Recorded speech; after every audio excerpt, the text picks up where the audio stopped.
کوئی کاروبار اگر وہ حلال ہے تو اللہ کی نگاہ میں وہ مکرم ہے، معزز ہے، اس سے انسان کی حیثیت گھٹتی نہیں ہے۔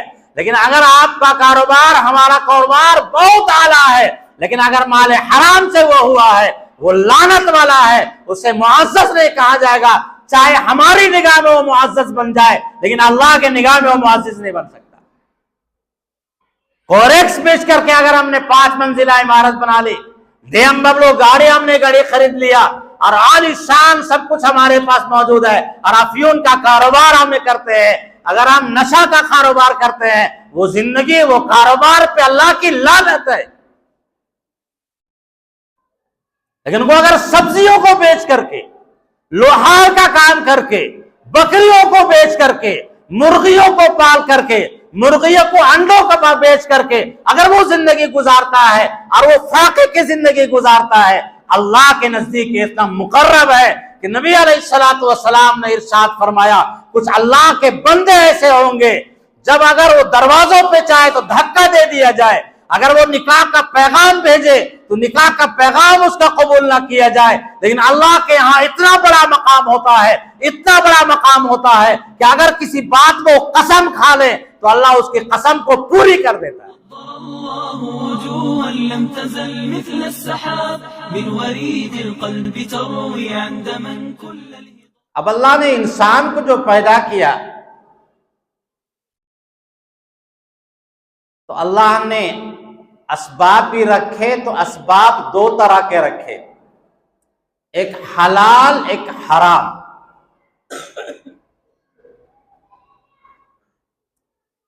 اور یہ کہا کہ اس کو تم کو اختیار کرنا ہے، اس سے بچنا ہے۔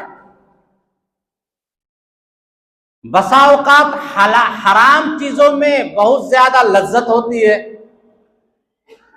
دل اس کی طرف مائل ہوتا ہے، اور حلال کی طرف رغبت بسا اوقات کم ہوتی ہے۔ اب یہی اس کا ایمان پرکھا جائے گا، جانچا جائے گا کہ وہ حرام کی طرف مائل ہوتا ہے یا حلال کی طرف مائل ہوتا ہے۔ افرأیت من اتخذ الہہ ہوا، کیا آپ نے دیکھا نہیں کہ جس نے اپنے خواہش نفس کو معبود بنا رکھا ہے، جو اس کا دل چاہتا ہے وہ کرتا ہے، جانوروں کی طرح جدھر چاہتا ہے وہ چرتا ہے، اس کو کوئی تمیز نہیں کرنا ہے کہ یہ حلال کی شکل میں ہے یا حرام کی شکل میں ہے، تو اس کو لذت ملنی چاہیے۔ اللہ نے کہا نہیں، وَأَمَّا مَنْ خَافَ مَقَامَ رَبِّهِ وَنَهَى النَّفْسَ عَنِ الْهَوَىٰ فَإِنَّ الْجَنَّةَ هِيَ الْمَأْوَىٰ، جو اپنے رب کے پاس کھڑا ہونے سے ڈرا، ایک لذیذ چیز نظر آئی بہت شاندار، لیکن وہ حرام ہے، اس کے قریب گیا، اس کا دل کانپا کہ نہیں، اگر میں نے یہ کام کر لیا تو مجھے اپنے رب کے پاس کھڑا ہونا ہے، میں اپنے رب کے پاس کیا منہ دکھاؤں گا۔ وَنَهَى النَّفْسَ عَنِ الْهَوَىٰ، نفس کو روک لیا خواہشات سے، فَإِنَّ الْجَنَّةَ هِيَ الْمَأْوَىٰ، تو جنت ہی اس کا ٹھکانہ ہے۔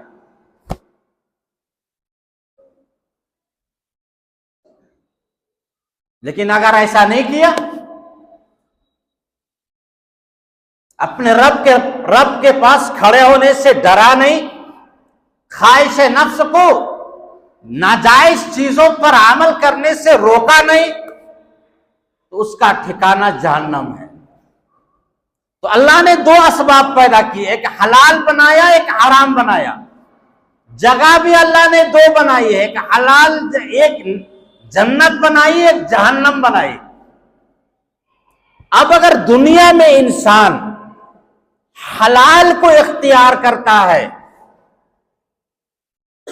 چاہے اسے جتنی بھی مشقت ہو جائے، حرام کے قریب نہیں جاتا، تو اللہ تعالیٰ اس کا ٹھکانہ ایسی جگہ عطا فرمائیں گے کہ دنیا کی تمام تکلیفوں کو وہ بھول جائے گا۔ حدیث پاک میں آتا ہے کہ دنیا کا سب سے زیادہ پریشان جس نے دنیا میں کبھی خوشی دیکھی ہی نہیں، اللہ تبارک و تعالیٰ اسے فرشتوں سے فرمائیں گے اس کو صرف جنت کی ہوا ہلکا سا جنت کے قریب گھما کے لاؤ۔ جو جنت کے قریب وہ صرف ہوا اس کو لگے گی، دنیا کے تمام غموں کو اس طرح بھول جائے گا، اسے احساس بھی نہیں ہوگا کہ کبھی دنیا میں کانٹا بھی چبھا تھا۔ اور دنیا کا سب سے زیادہ عیاش، سب سے زیادہ مالدار، تمام نعمتوں سے نفع اٹھانے والا، اللہ اسے فرمائیں گے جہنم کے قریب ہلکا سا گھما کے لے آؤ، جہنم کی ہلکی سی تپش اسے لگے گی، وہ دنیا کی تمام نعمتوں آسائش کو ایسا بھولے گا اسے کبھی احساس بھی نہیں ہوگا کہ کبھی اس نے ذرہ برابر آرام بھی کیا۔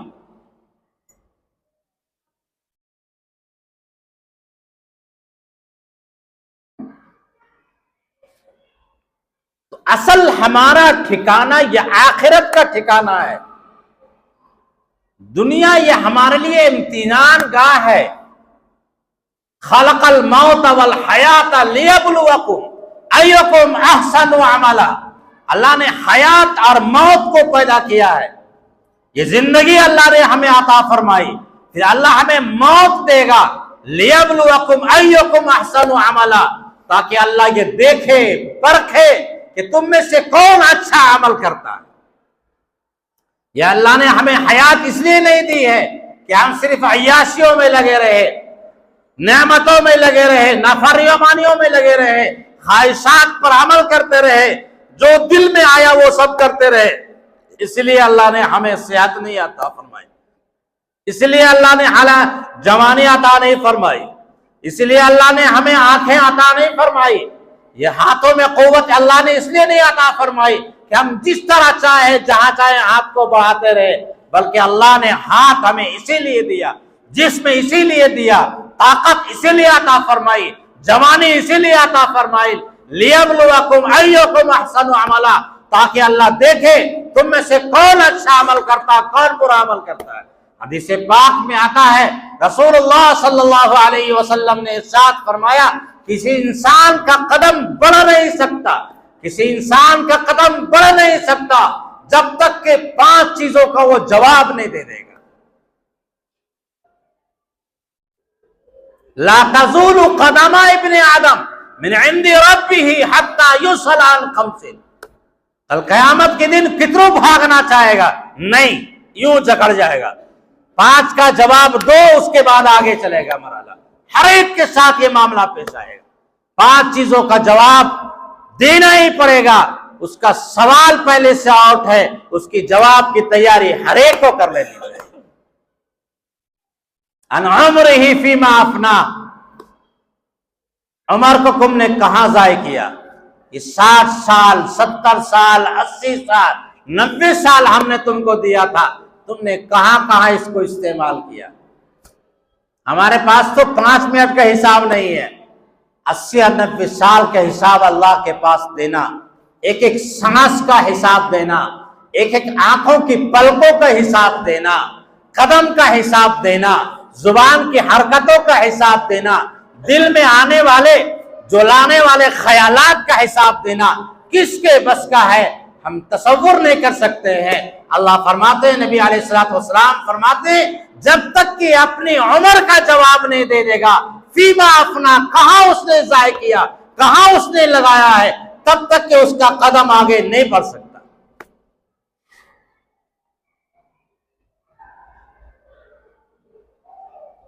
اور اس عمر میں سے خاص طور پہ جو سوال ہوگا وَعَنْ شَبَابِهِ فِيمَا أَبْلَى، عمر تو ہے، بڑھاپا بھی ملا، بچپنے کا تو کوئی حساب و کتاب نہیں ہے، بالغ ہونے سے پہلے 3 چیزوں سے اللہ نے قلم کو ہٹا دیا، رفع القلم عن 3، 3 چیزوں سے اللہ نے قلم کو ہٹا دیا، کچھ لکھا نہیں جاتا۔ عن الصائم عن الصبی حتی یحتلم، بچہ جب تک کہ بالغ نہ ہو جائے. نماز نہیں پڑھا کوئی مسئلہ نہیں، روزہ نہیں رکھا کوئی مسئلہ نہیں، کوئی بدماشی ہو گئی اس کا گناہ لکھا نہیں جائے گا. جب تک کہ بچہ بالغ نہیں ہوتا ہے تب تک کہ اس سے قلم کو ہٹا دیا گیا، کوئی فرشتہ کچھ نہیں لکھتا.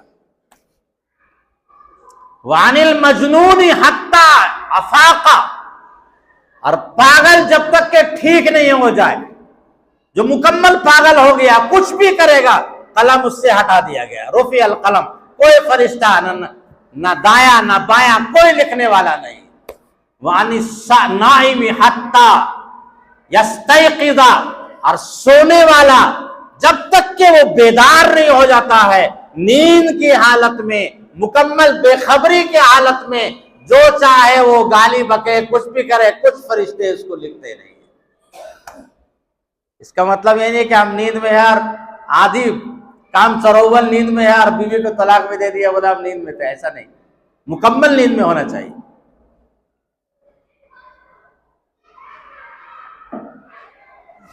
تو بچپنے کا کوئی حساب و کتاب نہیں. بالغ ہونے کے بعد تو جوانی کا مرحلہ شروع ہوتا ہے. وَن شَبَابِهِ فِيمَا أَبْلَىٰ، اور جوانی کے بارے میں پوچھا جائے گا کہ تم نے کہاں اس کو خرچ کیا. جوانی کی طاقتوں کو کہاں لگایا، اس کے بارے میں خاص طور پہ حساب و کتاب ہو. وَعَن مَالِهِ مِنْ أَيْنَ اكْتَسَبَهُ وَفِيمَا أَنْفَقَهُ. اور سب سے ٹف مرحلہ یہ اب آ رہا ہے کہ مال کے بارے میں پوچھا جائے گا کہ تم نے مال کہاں سے کمایا اور کہاں خرچ کیا. پہلا سوال کہاں سے کمایا، امن الحلال امن الحرام، حلال سے کمائے یا حرام سے کمائے. اگر حلال سے کمائے تو پھر سوال ہوگا کہاں کہاں خرچ کیا. اسراف پہ خرچ کیا، شادی میں جہاں ضرورت تھی 1 لاکھ کی وہاں تم نے 5 لاکھ کا خرچ کیا. اللہ تو اس پانیوں کو بھی حساب لے گا جو ہم وضو میں استعمال کرتے ہیں اور 3 مرتبہ سے زیادہ ہوتے ہیں، اس کے بارے میں اللہ سوال کرے گا. تو مال کے بارے میں نہیں پوچھے گا.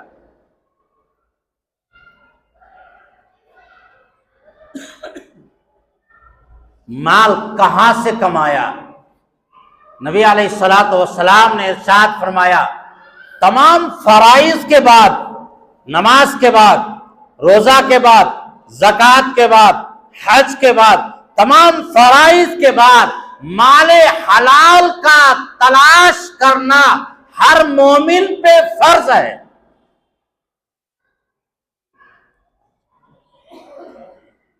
نماز کے بعد،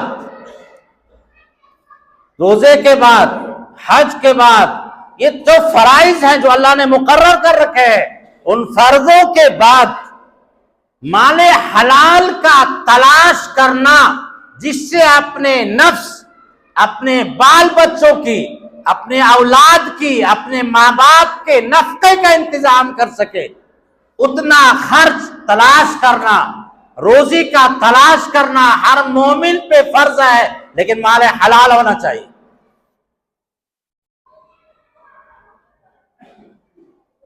آج ہم مال تو تلاش کرنے میں لگے ہوئے ہیں، لیکن مال حلال ہے یا حرام ہے اس کے بارے میں ہم مسلمانوں کی زندگی سے یہ بالکل نکل چکا.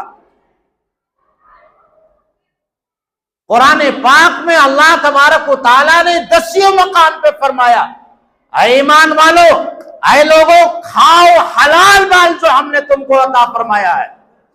حتیٰ کہ اللہ نے انبیاء کو خطاب کر کے فرمایا اے رسولو کھاؤ مال حلال جو ہم نے تم کو عطا فرمایا ہے.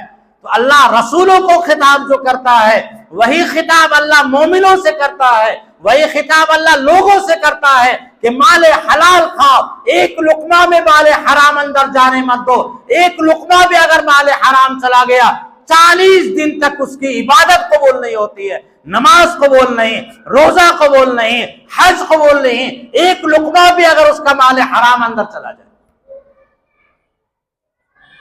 اگر صرف مال کمانا ہوتا، حلال و حرام کی تمیز نہیں ہوتی، تو صحابہ کرام رضوان اللہ علیہ مجمعین کو جو اللہ نے طاقت عطا فرمائی تھی، کبھی فاقے کی زندگی نہیں گزارتے۔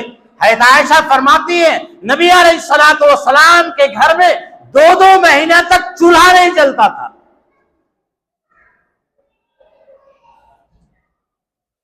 حضرت عبداللہ ابن عمر رضی اللہ تعالیٰ عنہ اونٹ کو لے کر کے بازار میں جاتے تھے اور اونٹ کو بیچا کرتے تھے۔ ابوبکر صدیق رضی اللہ تعالیٰ عنہ اپنے کاندھے پہ کپڑوں کا لٹھر ڈال کر کے بازار میں جا کے فروخت کرتے تھے۔ وہ ابو بکر جن کے بارے میں زبان رسالت نے فرمایا تھا کہ تمام لوگوں کا احسان میں نے ادا کر دیا ہے، لیکن ابو بکر کا احسان اتنا ہے اللہ کل قیامت میں اس کو پورا کرے گا۔ اتنے بڑے صحابی ہونے کے باوجود وہ بازار میں جاتے ہیں اور اپنے رشتے کی تلاش کے لیے، حلال روزی کی تلاش کے لیے بازار میں جا کر کے کپڑوں کو فروخت کر رہے ہیں۔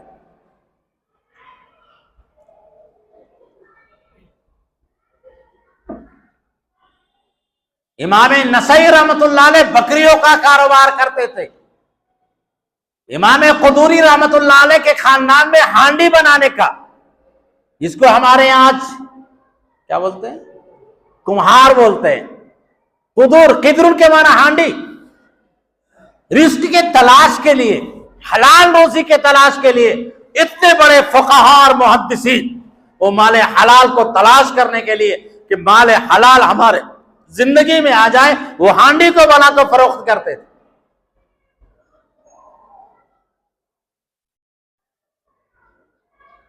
امام بخاری کے اساتذہ میں دباغ ہیں۔ دباغ کے معنی چمڑوں میں دباغت دینے والا، چمڑوں میں دباغت دینے والا، جو چمڑا ہوتا ہے اس میں نمک وغیرہ دیتے ہیں، جو دباغت دینے والا۔ آج ہمارے یہاں سب چیز کو خراب سمجھتے ہوں گے، لیکن بڑے محدث ہیں، وہ حلال روزی کی تلاش کے لیے وہ دباغت دیتے تھے اور اس کو بازار میں فروخت کرتے تھے۔ کوئی کاروبار اگر وہ حلال ہے تو اللہ کی نگاہ میں وہ مکرم ہے، معزز ہے، اس سے انسان کی حیثیت گھٹتی نہیں ہے۔ لیکن اگر آپ کا کاروبار، ہمارا کاروبار بہت اعلیٰ ہے، لیکن اگر مال حرام سے وہ ہوا ہے، وہ لعنت والا ہے، اسے معزز نہیں کہا جائے گا، چاہے ہماری نگاہ میں وہ معزز بن جائے، لیکن اللہ کے نگاہ میں وہ معزز نہیں بن سکتا۔ کوریکس بیچ کر کے اگر ہم نے 5 منزلہ عمارت بنا لی، BMW گاڑی ہم نے خرید لیا اور عالی شان سب کچھ ہمارے پاس موجود ہے، اور افیون کا کاروبار ہم کرتے ہیں، اگر ہم نشہ کا کاروبار کرتے ہیں، وہ زندگی، وہ کاروبار پہ اللہ کی لعنت ہے۔ لیکن وہ اگر سبزیوں کو بیچ کر کے، لوہار کا کام کر کے، بکریوں کو بیچ کر کے، مرغیوں کو پال کر کے، مرغیوں کو انڈوں کا بیچ کر کے اگر وہ زندگی گزارتا ہے اور وہ فاقے کی زندگی گزارتا ہے، اللہ کے نزدیک اتنا مقرب ہے کہ نبی علیہ الصلوۃ والسلام نے ارشاد فرمایا، کچھ اللہ کے بندے ایسے ہوں گے جب اگر وہ دروازوں پہ چاہے تو دھکا دے دیا جائے، اگر وہ نکاح کا پیغام بھیجے تو نکاح کا پیغام اس کا قبول نہ کیا جائے، لیکن اللہ کے ہاں اتنا بڑا مقام ہوتا ہے، اتنا بڑا مقام ہوتا ہے کہ اگر کسی بات میں وہ قسم کھا لے تو اللہ اس کی قسم کو پوری کر دیتا ہے۔ دنیا میں اس کا کوئی مقام نہیں، لوگوں کی نگاہ میں کوئی مقام نہیں، کیوں؟ وہ سبزیوں کو بیچ کر کے اپنی زندگی گزار رہا ہے، وہ ٹوٹی ہوئی سائیکل لے کر کے ادھر ادھر پھیری کر رہا ہے، لیکن ایک وقت نماز نہیں چھوڑتا ہے، مال حلال اختیار کرتا ہے۔ ایک واقعہ ذہن میں آیا، امام احمد بن حنبل امیر المؤمنین فی الحدیث،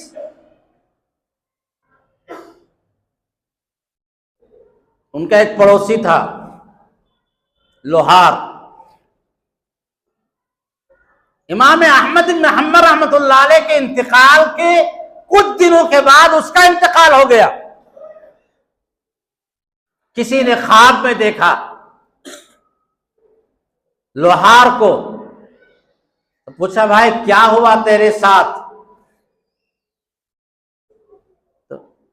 اور امام احمد بن حنبل کیسے ہے؟ کہ ان کا اعلیٰ مقام ہے، ان کے بارے میں تو کیا کہہ سکتے، لیکن اللہ کا میرے ساتھ خاص فضل رہا